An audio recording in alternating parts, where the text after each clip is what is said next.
Alright, today I'm going to go over the installation of the interior tire mount offered by Jerry Davis, aka MTB Coach. Here's what's included in the package. We got the wheel spacer, we got the 1/2-inch bolt that goes through that with the washer, and we have the square nut that will slide into the channel on the back of the wheel mount. It slides right in and it goes in just perfectly. Makes it so it's adjustable, it can go up and down. It's nicely powder coated, looks great, and now it's time to go inside and take out the existing seat rail.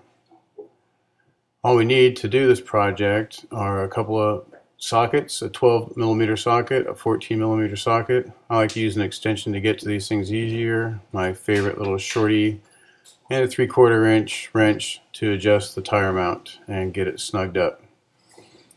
So first we come over and we take out the existing seat mount. It's a 12mm, and I start with the front two, and it's pretty straightforward.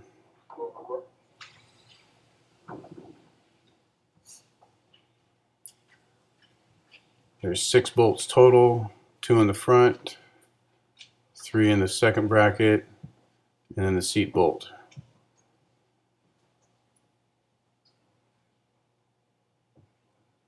Alright, there's 2. Save your existing hardware because you're going to reuse this to install the new interior tire mount. This is the one we won't use. It's a little awkward to get that bolt there.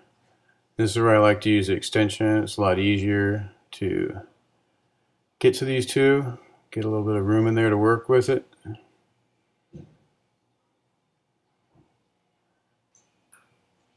Alright, 3 down and 1 more to go.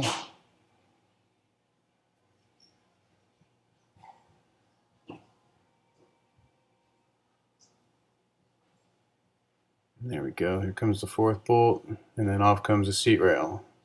Now you can save that and reinstall it later if you ever want to put the seat back in. Now I put the 14mm on to pull off the seat belt bolts.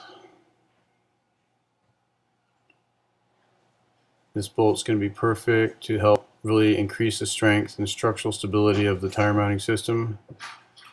And once I get that out, I take the seat belt and I clip it up in here between the plastic and the headliner on the pillar, and it keeps everything nice and secure. So there we go. That's easy.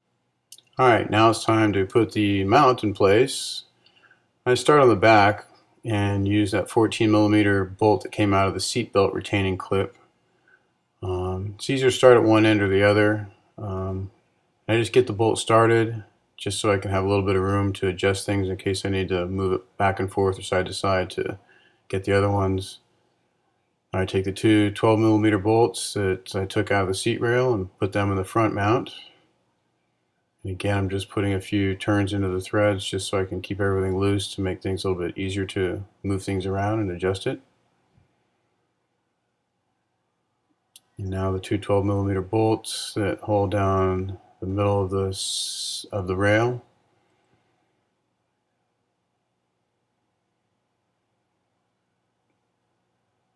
Okay, give it a little wiggle to make sure you can get them all in. There we go. So now I'll put the 12mm socket on. And I'll snug down this middle one first. And I'm just making the first time, I'm just snugging it down, just so I can make sure I spread the load evenly over the 5 different bolts.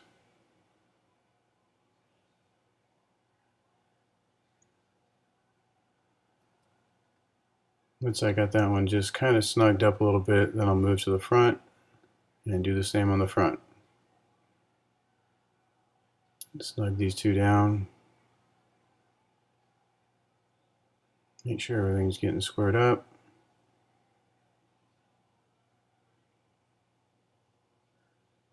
Now I'll put the 14, and now is when I'll start putting some force into it. Once I get this kind of snugged up, then I'll give it that good old American torque down. Make sure we give it a good snug pull, and then we're going to do the same thing on the two in the middle. No torque specs, just give it a good snug. It's going to hold really well. There we go, and that's good. Now it's nicely tightened up. Time to clear all the tools out of the way. Save your seat rail, your extra bolt. Now I'm going to wiggle this tire over. This tire is a 35. Technically it's a 315/75/16, a brand new BFG KM2. So we can see what it fits with easy 35s. You just get it lined up with the channel, the center of it. And once you get it lined up and against the wheel plate, then you grab that wheel mount with a 1/2-inch bolt through the middle. Kind of got to give the tire a little hug to get around the corner. Get your finger on the square nut on the back side and then get the bolt through and get everything lined up. Now I got the thread started and I'm just kind of snugging it up here, and as I'm tightening it down, grab your 3/4 inch wrench and wiggle the tire back and forth as you tighten it down just to help it settle into place. Make sure everything's nice and tight.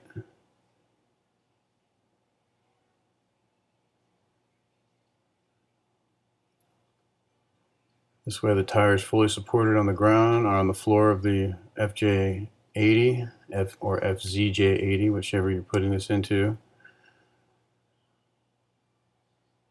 And again, I'm wiggling it as I'm tightening that down just to try to wiggle it closer and closer to the frame or to the mounting plate, and then snug it up really well. And it's as simple as that. It's all done, ready to go wheeling.